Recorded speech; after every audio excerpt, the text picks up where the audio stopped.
अक्सर अनंत जी अभी जैसे कुछ दिन पहले ही एक दोस्त से मुलाकात हो रही थी तो भगवान पे बातचीत होने लगी थी। भगवान है नहीं है, संसार है नहीं है। तो आपके मुंह से मैंने कभी नहीं सुना कि वही क्यूरियोसिटी है कि पूछा जाए संसार बनाया किसने है। और ये जैसे आप चेतना कहते हैं तो क्या है ये चेतना? मैनिफेस्टेशन, चेतना, ये संसार। अच्छा, ये चीज बताओ, कभी इस प्रश्न की तह में जाने की कोशिश करी जा सकती, फिलोसॉफिकली भी और साइकोलॉजिकली भी। बुद्धा ने इन सब प्रश्नों को मना कर दिया था कि इन पे बात नहीं करेंगे ये प्रश्न। और वो एक और उदाहरण देते थे बुद्धा। मैं एक दूसरा उदाहरण देता हूँ, फिर बुद्धा वाला उदाहरण बाद में बताएंगे। तुम्हारे हाथ में किसी ने गुलाब जामुन की प्लेट दी, तो गुलाब जामुन की प्लेट लेने के बाद ये चिंतन शुरू करते हैं, गुलाब जामुन बनाया किसने? नन्हे हलवाई ने कि छन्नू हलवाई ने? उसके बाद खाई, गुलाब जामुन आया, हमने खाने का आनंद लिया, हमने सोचा ही नहीं किसने बनाया किसने बनाया। जैसे हिंदुओं में तो लोग कह देते हैं ना कि ब्रह्मा ने पूरे संसार की रचना की है, सृष्टि बनाया है। अच्छा, नहीं बनाई होती तो कोई हमारे ऊपर फर्क पड़ता? हमारी सेहत में तो कोई फर्क नहीं पड़ रहा था। ये क्या होता है ना, इन प्रश्नों को मैं इसलिए एब्सर्ड और क्वेश्चंस कहता हूँ कि सामान्य जीवन से भागने की कोशिश, जो जीवन जिया जा सकता है अभी और यहीं, उस जीवन से हटने के फेर में ये सब क्वेश्चन है। अब बुद्धा वाला उदाहरण बताऊं, वो क्या उदाहरण देते थे इसमें? वो कहते थे अगर किसी की छाती में तीर भुका हो, वो तो योद्धा छत्री थे, उस समय का उदाहरण तत्कालीन था, तो वो कहते थे कि अब इस समय इस बात की चिंता नहीं करी जाएगी कि तीर लोहे का है, सोने का है, तांबे का है, तीर बनाने वाला कौन था कौन नहीं था, किस वर्ण का था, किस जाति का था, कुशल योद्धा था कुशल योद्धा था, मार तो दिया, तीर तो लगा है, कुशल था कुशल था, इससे क्या फर्क पड़ता है? तो कहते थे इस समय प्राथमिकता होगी कि इसके सीने से तीर निकाल कर इसकी जान बचाई जाए, ये प्राथमिकता, बाकी सारे बातें गौण हैं। तो जीवन जब हमारे सामने है तो सर्वाधिक प्राथमिकता है कि जीवन को सुंदरता से भरपूर जिया जाए। जीवन किसने बनाया, जीवन क्यों बनाया, ये सब प्रश्न गौण हैं। इनकी कोई आध्यात्मिक और व्यवहारिक सत्ता नहीं, इनका कोई मूल्य नहीं है। और चेतना? चेतना बिल्कुल सटीक शब्द है, इसके बारे में बात करी जा सकती है क्योंकि ये वैज्ञानिक संदर्भ में भी हम उसको ला सकते हैं। हम चेतन हैं, जिस सोर्स से हम चेतन है वो चेतना है। जो सोर्स हमको चेतन बनाता है यानी कॉन्शियस बनाता है, हम एक कॉन्शियस बीइंग है, हम देख रहे हैं, सुन रहे हैं, बोल रहे हैं, महसूस कर रहे हैं, तो हम चेतन हैं। इसीलिए हम कहते हैं जैसे कोई व्यक्ति बेहोश हो जाए तो उसकी सेंसेस काम करना बंद कर देती हैं, तो हम कहते हैं अचेत हो गया। वो होश में आ जाए, कहते हैं चेतना में आ गया, चैतन्य हो गया। तो चेतना में होने को हम अर्थ निकालते हैं व्यक्ति के अपनी सारी इंद्रियों के अनुभव में होश पूर्वक होने को, और इस चेतन होने को जो सोर्स जनरेट करता है, जो सोर्स, उसको हम चेतना, तो सोर्स तो एग्जिस्टेंस ही है ना, सोर्स एग्जिस्टेंस ही, all pervading existence, all pervading existence. जैसे बीज में छुपी हुई चेतना है, बीज के संभावना के रूप, अनुकूल परिस्थितियां, अनुकूल वातावरण में बीज टूटेगा, आगे बढ़ेगा, जीवंत होगा, तो उस समय चेतना अनुकूल परिस्थितियों के अनुसार गतिमान हो उठी। लेकिन वो सारी परिस्थितियों का जोड़ है। चेतना कोई ऐसी चीज नहीं कि यहाँ पर खूंटी पे टंगी है, यहाँ से उतार के ले आए और आपके कंधे पर रख दी तो आप जीवित हो गए। चेतना समग्रता के जोड़ की तरह है, और एक बीज जैसे पैदा होता है वैसे ही जीवन पैदा होता है, इसमें कोई कंफ्यूजन नहीं। इसीलिए इंसान को बड़े आसानी से समझ लेना चाहिए। बीज कब अंकुरित होगा? जब सारे अनुकूल परिस्थितियां और अनुकूल इंग्रेडिएंट्स मिलेंगे। नहीं मिलेंगे तो नहीं उगेगा। इसी तरह से मनुष्य जीवन है, मनुष्य जीवन में सारी अनुकूल परिस्थितियां, अनुकूल इंग्रेडिएंट्स रहेंगे तो चेतना सक्रिय होती जाएगी। अनुकूल परिस्थितियां खत्म होती जाएंगी, चेतना मंद होती जाएगी, अर्थात वो अपने स्रोत में लौटती जाएगी। वो एक कलेक्टिव जोड़ है। खाना पानी बंद हो जाए, व्यक्ति के विश्राम बंद हो जाए, उसकी शारीरिक गतिविधियां बंद हो जाए, चेतना सिकुड़ने लगे, मृत्यु हो गई, खत्म बात। कहाँ गई चेतना?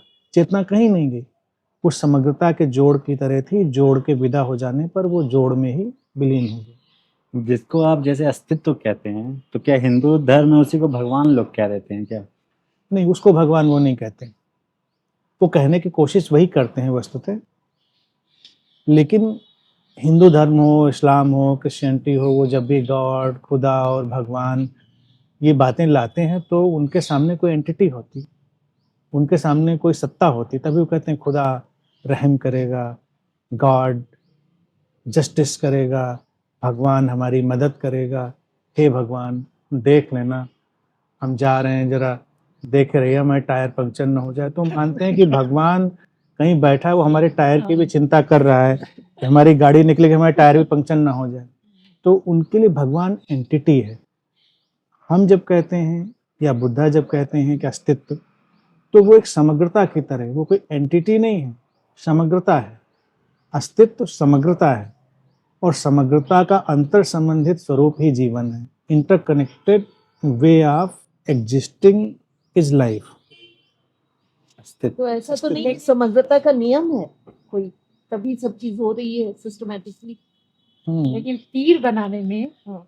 और सृष्टि रचने में फर्क तो है ही। नहीं, सृष्टि भाई, रची, तीर तो हमको पता है कौन बना रहा है, तीर इंसान ही बनाया तीर के है। स्रोत तक तो हम पहुंच जाएंगे, लेकिन सृष्टि को इसीलिए हमने भारत में वो उत्तर अच्छा देने की कोशिश की। उसको हम कहते हैं स्वयंभू है, वो स्वयं रची गई, तमाम परम्यूटेशन कॉम्बिनेशन तमाम मिलकर जीवन की रचना को गतिमान करते।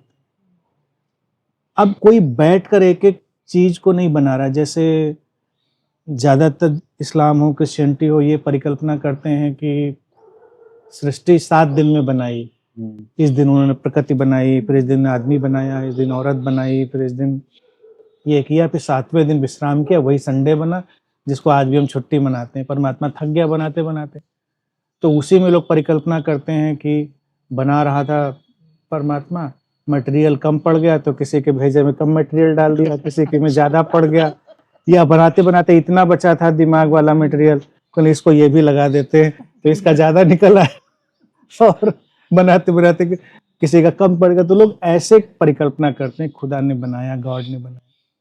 ये देखा जाए बहुत चाइल्डिश है, बहुत ही स्टूपिड है। हम भारत में जो सनातन परंपरा में परिकल्पना करते हैं वो ज़्यादा सटीक और वैज्ञानिक है कि सृष्टि स्वयं गतिमान हुई, स्वयंभू है, उसका रचनाकार कोई नहीं है, वो बस रच जा रही है।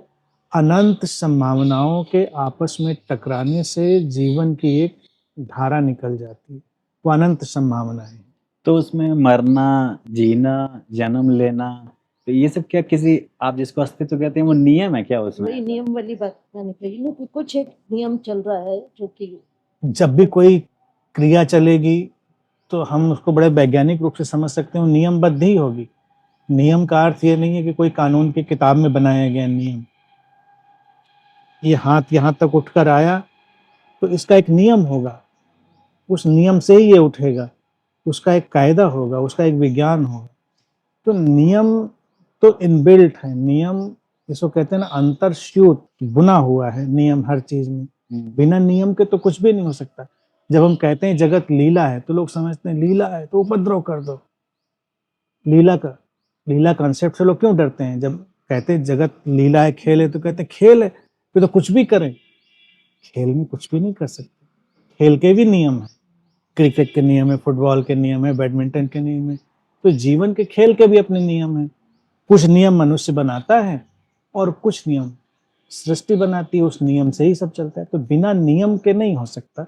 तो परमात्मा के बारे में एक बार हमने एक बहुत अच्छी बात कही थी, वो देखा जाए अगर मान ली जाए तो सारा झंझट खत्म है। मैंने कहीं कहा था परमात्मा नियंता नहीं नियम है, हर पुस्तक में एक पन्ना कम है, ढूंढना है उस खोए हुए पन्ने को। शानदार थी आप ये लाइन। हर जिंदगी की पुस्तक में एक पन्ना कम है जो सेल्फ अवेयरनेस का है, अपने स्रोत तक लौटने का, उस पन्ने को ही खोजना है, बाकी तो नियम से ही सब संचालित है। हाँ मनुष्य इतना चेतना को जानते हैं और लोग कहते भी हैं चेतना अमर है, सब कुछ है, तो फिर कुछ लोग पुनर्जन्म की बात पे इतना चोट क्यों खा जाते हैं कि पुनर्जन्म जैसी चीज होती है? और एक बार आनंद श्री उसको क्लियर करिए जो आप सागर की एक थ्योरी देते हैं, मोशन थ्योरी, रिपल उठती है गिरती है, कलेक्टिव माइंड। एक लोगों ने प्रश्न किया था कि क्या कलेक्टिव माइंड ही वो क्या बोलते हैं उसको, आकाशिक रिकॉर्ड है? देखिए, लोगों ने बातें, मैं हमेशा ये कहता हूँ कि बहुत सही सही कहने की कोशिश करी है, इसलिए लोगों को फॉरगिव किया जा सकता है। सब कोशिशें हैं उनकी, लेकिन कोशिशें गड्ढमड्ढ हैं। देखिए, आकाशिक रिकॉर्ड ये माना जा सकता है कि मानवीय चेतना में जो भी अनुभव घट रहे हैं, मनुष्य जो भी जान रहा है, अनुभव कर रहा है, वो सब उस समग्रता का हिस्सा बन रहा है, कलेक्टिविटी। अगर उसी को आकाशिक रिकॉर्ड कह दे तो ठीक है बात, लेकिन आकाशिक रिकॉर्ड जो लोग कहते हैं वो इंडिविजुअल फाइल की तरह मानते हैं। वो मानते हैं कि कोई एक सुप्रीम सर्वर है, वहाँ इंडिविजुअल फाइल रखी है, वहाँ आपकी इंडिविजुअल फाइल रखी है, इनकी रखी है, मेरी और तुम्हारी, तो हम किसी विशेष अवस्था में जाएंगे और अपनी इंडिविजुअल फाइल को एक्सेस कर सकते हैं। इंडिविजुअल फाइल की तरह नहीं है। अब ओशन और वेव की जो थ्योरी की बात तुमने उठाई, सेम वही चीज है। सागर में तो लहरें ही लहरें हैं, हर लहर उठकर सागर में गिरती है, सागर के आकाशिक रिकॉर्ड में खो गई, लेकिन किसी लहर का इंडिविजुअल डेटा नहीं है सागर के पास, लेकिन सागर के पास लहराने का सारा डेटा है। सागर के पास उस उतरने चढ़ने का सारा डेटा और अनुभव है, तो उससे सागर प्रभावित हो सकता है। लेकिन ये जो इस तट पर लहर गिरी थी, उसको ढूंढने सागर में जाएंगे तो वो कहीं नहीं मिलेगी, लेकिन लहरें लहरें सागर में, फिर नई लहरें उठेंगी।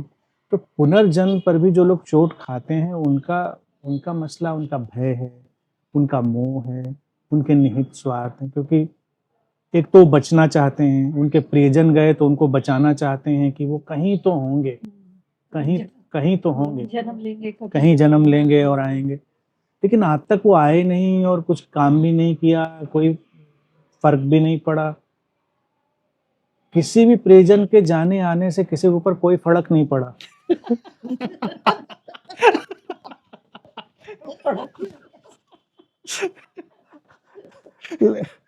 अच्छा, ये बात बताइए कि मतलब जैसे किसी की डेथ होती है तो तो उसकी चेतना चली गई, हम्म, लेकिन जब कोई जन्म लेता है तो उसमें चेतना कहाँ से आ जाती है?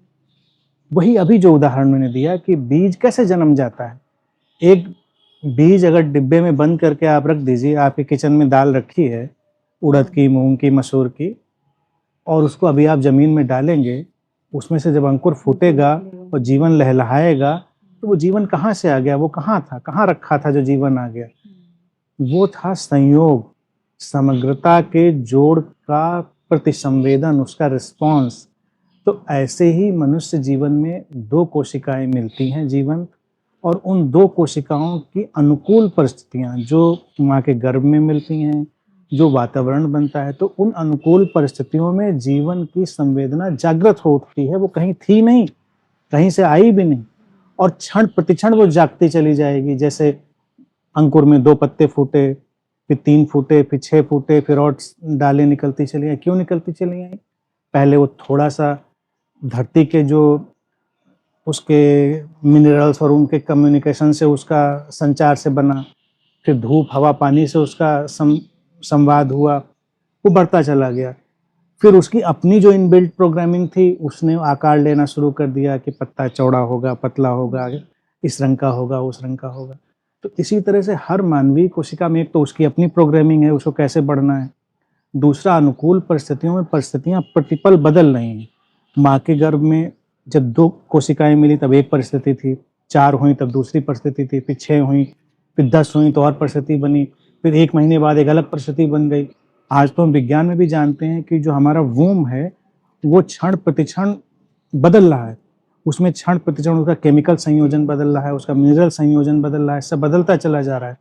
जीवन जीवन से संवाद करके बढ़ता चला जा रहा है, और एक दिन पूरा जीवन उसमें खिल गया, और उस कोशिका की प्रोग्रामिंग के अनुसार से जहाँ आँख बननी थी वहाँ आँख बन गई, जहाँ नाक बननी थी वहाँ नाक बन गई, जहाँ हाथ बनना था वहाँ हाथ बन गया। क्या बात है गुरुजी, सिंपल बात है इसमें। गजब। इसमें इतना इतना हाय हल्ला कहाँ की आत्मा आती है, भटक रही थी चारों तरफ। फिर एक दिन पहले तो वाह, वाह, फिर जब एक किसी की डेथ हो जाती है तो आत्मा भटकती रहती है, भटक रही है, जब कोई गर्भ उसको मिलता है और वो भी उसके चुनता है, लायक ये भी हाँ, कहते हैं कि वो चुनता है। सुनता है, फिर वो पैराशूट लगा के आत्मा सीधे कूद जाती है।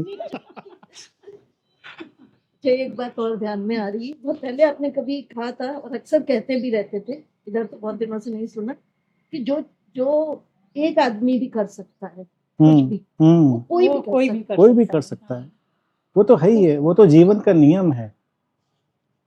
हाँ, तो इसमें क्या आप पूछना है। चाह बट रहे हैं? मैं ये पूछना चाह रही हूँ, हाउ इज इट पॉसिबल कि भाई एक आदमी कोई चीज कर सकता है, कि सब कैसे कर सकते हैं, या मतलब सबके माने लिए सब नहीं लेकिन सबके कोई भी लिए कर सकता है। पॉसिबिलिटी कैसे खुल सकती है, ये इसलिए नहीं खुलती है, देखिए जब हम इसको अभी तत्काल में कहते हैं तो तत्काल में हमको लगता है कि अरे बाप रे, एक आदमी जो कर सकता है वो सब कर सकता है, ऐसे कैसे, एक तो वो कर सकता है। लेकिन आप हजारों लाखों साल पीछे जाइए, जब पहली बार आप कल्पना करिए, पहली बार पत्थर के टुकड़े जमा करके उंगलियों को ऐसे ऐसे गिन के 2 और 2 4, 2 और 3 5 जोड़ा होगा लाखों साल पहले, तो कितना बड़ा फाइंडिंग होगी। अरे बाप रे, जोड़ लिया, और वो आदमी फिर उस कबीले का मुखिया बना दिया गया होगा कि वो 2 3 5 जोड़ देता है, 2 2 4 जोड़ देता है, उसके पास हिसाब किताब न्याय के लिए चलो उसके पास, वो लगा के हड्डी वड्डी पंख वंख बैठता होगा न्याय करने कि वो जोड़ के सब हिसाब किताब सही बिठा देता है, बाकी लोगों को नहीं आता था। लेकिन वो इंसान की समग्र चेतना में चला गया, कलेक्टिव कॉन्शियसनेस, कलेक्टिव माइंड में चला गया। आज हर कोई 2 2 4 2 3 5 खट खट जोड़ दे रहा है, वो उसको नहीं लग रहा है कि वो आइंस्टीन हो गया। पहले वाले टाइम में लगा कि वो आइंस्टीन हो गया, अभी जो आइंस्टीन हो गया है हमको लग रहा है आइंस्टीन बाप रे, थ्योरी ऑफ रिलेटिविटी खोज दी, हमारे तो बस की बात। हो सकता है आने वाली 10 पीढ़ियों के बाद रिलेटिविटी ऐसी पानी जैसी 2 2 4 जैसी हो जाए। हाँ, वो कलेक्टिव उसमें चली कलेक्टिव में हर बच्चा के हाँ समझते हैं रिलेटिविटी, टाइम, स्पीड सब, फिर कुछ और जटिलताएं निकल के आ जाएंगी। फिर उस जनरेशन के कुछ आइंस्टीन होंगे जो और जटिल चीजों की तरफ बढ़ेंगे। तो जो आज से लाखों साल पहले जटिल था, आज जो हमारे लिए पानी जैसा हो गया।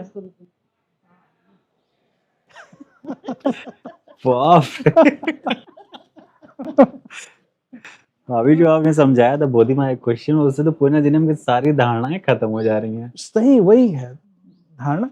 देखिए हमारा भी कोई, लोग उसको दिल पे ले लेते हैं, मैं कहता हूँ मेरा कोई व्यक्तिगत आग्रह थोड़ा ही है भाई कि होता है नहीं होता है, किसी की मान्यता को तोड़ना है, काटना है। मेरा तो काम है जो सही है, जो व्यवहारिक है उसको बता दिया जाए।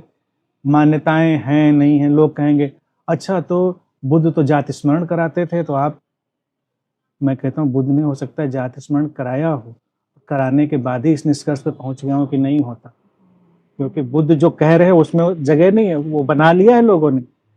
कृष्ण कह रहे हैं लोग, गीता पे तो हमने पूरा इतना पूरा 700 श्लोक अभी कवर होने वाले हैं। गीता पे तो पूरा बोल के मैंने सामने ही दिखा दिया लोगों को, कृष्ण वो नहीं कह रहे हैं, क्योंकि इधर ही वो दूसरी बात कह रहे हैं, उधर ही दूसरी बात कह रहे हैं। हाँ, ये संभव है कि हजारों साल पहले जो बुद्धि विकसित हो रही थी वो भी उतना सटीक नहीं पहुंच पा रही, जैसे कृष्ण भी हो सकता है। अब यहाँ पे चोट लोगों को लग सकती है, कृष्ण को जब मानेंगे पूर्ण अवतार है तो नहीं जानते थे क्या? ये संभव है, बुद्धि विकसित हो रही थी, उस समय के हिसाब से बड़ी पूर्णता पे थी, लेकिन वो जानते जानते भी हो सकता है थोड़ा सा ना जान पाते हो, तो फिर वो बात कह जाते हो। लेकिन आज हम फिर हजारों साल लांघने के बाद और स्पष्टता से चीजों को कह सकते हैं, तो ये अंतर है। तो इसमें लोग आराम से चोट इस पे खाते हैं, जैसे वो स्पिरिचुअल प्रैक्टिसेस पे चोट खाते हैं। जैसे अभी मैं इस स्तर पे हूँ, तो पिछले जन्म में जरूर मैंने कुछ ऐसे आध्यात्मिक शिविर किए होंगे, ध्यान किया होगा, तो मैं चेतना मेरी यहाँ थी। ये स्तर और आध्यात्मिक प्रगति देखा जाए आध्यात्मिक शोषण का सबसे बड़ा जाल है, और साधक उसमें उलझते हैं, उसमें रुचि भी बहुत लेते हैं। जैसे प्रेम का कोई स्तर और प्रेम का कोई मुकाम नहीं हो सकता, ऐसे आध्यात्मिक स्तर और आध्यात्मिक विकास का कोई मुकाम नहीं हो सकता। हमें तुमसे बहुत प्रेम है, किस दिन तुम लाकर हमको सर्टिफिकेट दिखा सकते हो कि आज ये मुकाम पार हो गया, हमारा बहुत बड़ा मुकाम हासिल कर लिया? पहले से हासिल है, from the beginning till the end, कलश बदलते जा रहे हैं। तो ये जो आध्यात्मिक विकास की अवधारणा है ना, ये सबसे स्टूपिड एक्सप्लॉयटेटिव अवधारणा है, और ये उन गुरुओं और उन संगठनों, उन संप्रदायों, उन शास्त्रों के माध्यम से दी जाती है जो मनुष्य का शोषण करना चाहते हैं। आप विकसित हो रहे हैं, आपने पहले बहुत साधना की होगी, इसलिए आप बड़े भारी साधक हो गए। बड़े भारी साधक क्या होता है? हाँ, ये भी लोग बोलते हैं। हाँ अब मैंने अभी की स्थिति को पिछले हाँ, की जन्म से स्थिति जोड़ देते हैं। जोड़ते हैं। कोई अच्छी बात हो गई तो पिछले जन्म का है, हाँ, जो कोई बुरी बात हो गई तो पिछले जन्म का है। पिछले जन्म नहीं का। तो कहते नहीं पिछले कि जन्म हमने में क्या ऐसा किया था क्या कि किया था हाँ, कि जो ऐसे जो मुझे इस जन्म में देखना पड़ रहा है मेरे जीवन से इतना difficult क्यों है? पिछले जन्म में हमने हाँ, क्या पाप किया था जो इस क्या जन्म में किया ऐसी कि पत्नी जो- मिल गई, ऐसा पति मिल गया। अपने लक्षण नहीं देख रहे हैं, इस जन्म में जो तुम बो रहे हो वही काट रहे हो। Right. लेकिन जब जवाब नहीं मिलता है तो ब्लैंकेट आंसर है, और इससे कोई व्यवहारिक समाधान किसी को मिला नहीं आता, इसलिए उस पे जाना फिजूल है। नहीं, श्री पुनर्जन्म पे जैसे अभी एक ओशो के परंपरा को आगे बढ़ाते हुए एक हैं गुरु, वो एक लोग को, जैसे एक विकलांग आया था उनके पास, तो वो बोल रहा था कि विकलांग हूँ मैं, तो उन्होंने कहा कि ठीक है मैं एक साधना कराता हूँ। PLR ही करा रहे थे वो देखा कि अंधेरे जगह जा रहा था, वो टकरा गया किसी चीज़ से, तो उन्होंने बोला कि पुनर्जन्म में तुमने टकराए थे, इस जन्म में तभी तुम्हारे साथ ये है, लेकिन अब तुम्हें डर नहीं लगेगा क्योंकि तुमने ध्यान में देख लिया है कि तुम अंधेरे से जगह जा रहे थे और टकरा गए थे। तो PLR क्या, जो साधना जो हुई है वो कारगर तो हुई है ना, वो दिख रहा है कि वो टकरा गया, उस जान लिया उसने।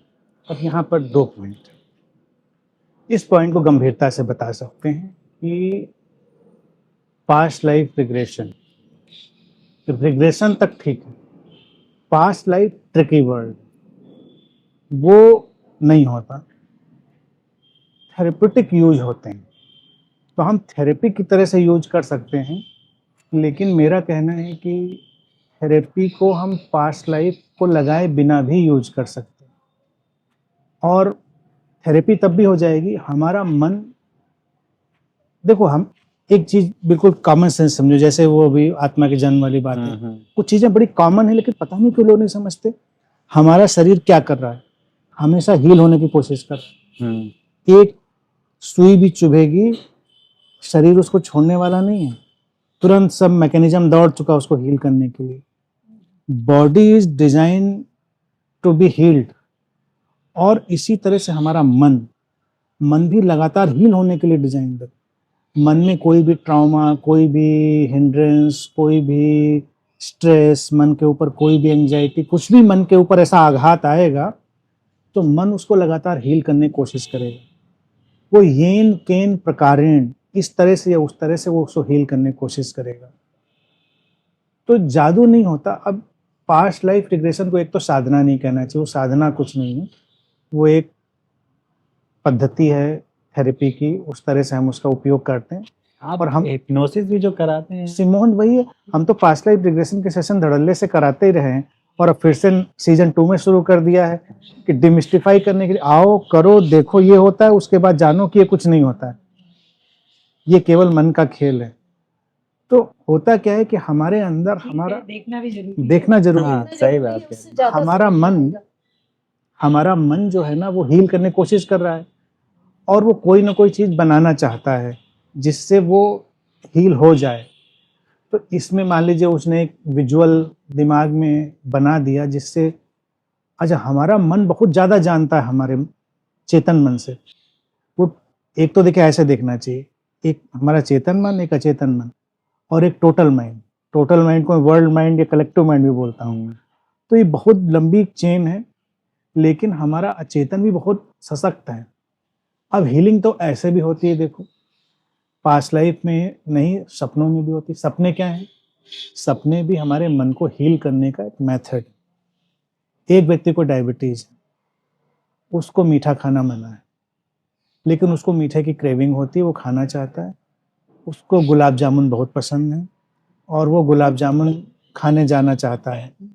फिर वो एक दिन निकलता है मिठाई की दुकान से, सामने गरम गरम गुलाब जामुन निकाल के रखे जा रहे हैं, उसका मन ललचता है। किस संयोग की बात, मुकद्दर की बात कि वो अपने किसी दोस्त के घर जाता है, वहां उसकी प्लेट में गुलाब जामुन सर्व किए जाते हैं, लेकिन उसको मनाए खाना नहीं है तो वो नहीं खाता, संयम रखता है, मन में सोचकर बेचारा नहीं खाता। अब बात यहाँ तक हो गई। अब ये इंसान पीड़ित हो गया, इसका मन पीड़ित हो गया। अब ये सोता है तो सोते समय फिर ये सपना देखता है कि वो कहीं जा रहा है और वो गन्ने के खेतों में चला गया है और एक आदमी गन्ने के खेत में बैठा है, वो एक गन्ना तोड़ता है और गन्ना छीलकर मज़े से गन्ने को चूस के खाने लगता है। ये देखता है, इसको देख के बड़ा अच्छा लगता है। फिर ये जब इंसान जगता है तो बड़ा सेटिस्फाइड फील करता है। अब इसको क्रेविंग नहीं है गुलाब जामुन खाने की, इसके मन में कोई दंश नहीं है, इसके मन में कोई पीड़ा नहीं। हुआ क्या, गुलाब जामुन खाने की जो ख्वाहिश थी वो उसके अचेतन मन में गई, उसने भेष बदला, गन्ना बन गई, मिठास। गुलाब जामुन से मिठास ही तो पाना चाहता था वो। और चूंकि खुद अगर वो गन्ना खाता तो ज्यादा अपराध बोधने जाता गिल्ट में कि मैंने खा लिया, तो उसने फिर भेष बदला, दूसरे आदमी को क्रिएट किया उसके मन ने और उसको गन्ना खिलाया और महसूस इसने किया, सेटिस्फेक्शन इसने महसूस किया उसको गन्ना खाते हुए देख के, मिठास और वो सब। तो कहानी बदल गई, लेकिन उस दृश्य ने इसको हील कर दिया, इसको थेरेपी दे दी। ये उठा तो अब कोई क्रेविंग नहीं है, मन में कोई पीड़ा नहीं है और हो सकता है उसके शुगर के लेवल जो स्पाइक कर रहे हो वो चेक करे तो वो भी थोड़ा नॉर्मलाइज हो गए हों, क्योंकि वो मन संतुलन में आ गया। यहाँ क्या हुआ, यहाँ भी तो वही घटना हुई जो PLR में हुई, क्योंकि मन ने एक नाटकीय दृश्य प्रस्तुत किया। तो सिमिलर पैटर्न पे जो हम PLR में ले जाते हैं तो वहाँ भी ऐसे ही नाटकीय दृश्य पैदा होते हैं। इससे लगता है मन कितना पावरफुल मन बहुत पावरफुल है कि इतना उसे क्योर करने का तरीका भाई। सम्मोहन में हम उसको जागते हुए निद्रा में ही तो डालते हैं, डीप स्लीप में ही तो डालते हैं। सम्मोहन एक डीप स्लीप ही तो योग निद्रा में डाल देते हैं उसको। तो ये केवल ड्रामा है मन का। तो अंश जी, चेतन मन अचेतन मन ये इंडिविजुअल है क्या? चेतन और अचेतन तो इंडिविजुअल है, फिर चेतन अचेतन से जब और टोटल पे जाएंगे, कलेक्टिव पे जाएंगे तो उसमें और ट्रेसेज आने लगेंगे पूरी मनुष्यता के। मसले इतने सीधे साधे हैं लेकिन लोगों ने उलझा के रखे हुए हैं। आपने उसको सीधा कर दिया, नहीं तो उलझे हुए तो थे। सही बात है। अब देखिए आज आपको किसी की गन्ना खाने का सपना आएगा। गुलाब जामुन का वो अब टूट गया। नहीं देखिए, आपको गुलाब जामुन खाने का आ सकता है, मुझे अच्छा लगता है। इनको आ सकता है क्योंकि ये करेजियस हैं, ये साहसी हैं। ये दिखा लेंगे तो क्या हुआ? इनको दिखाने का वो नहीं कि समाज से किसी से डरने की, जो डर रहा है उसको भेष बदल के आएगा। ये तो हो सकता है सपने में सीधे जाए, प्लेट में 2 गुलाब जामुन रखे अपने आराम से और सुबह बिल्कुल तृप्त उठे, डायरेक्ट हो जाएगा। क्योंकि डायरेक्ट इच्छा पूर्ति साहसी लोग कर लेते हैं और जो डरे हुए घबराए हुए लोग होते हैं वो भेष बदल के छुपे हुए ढंग से करते हैं।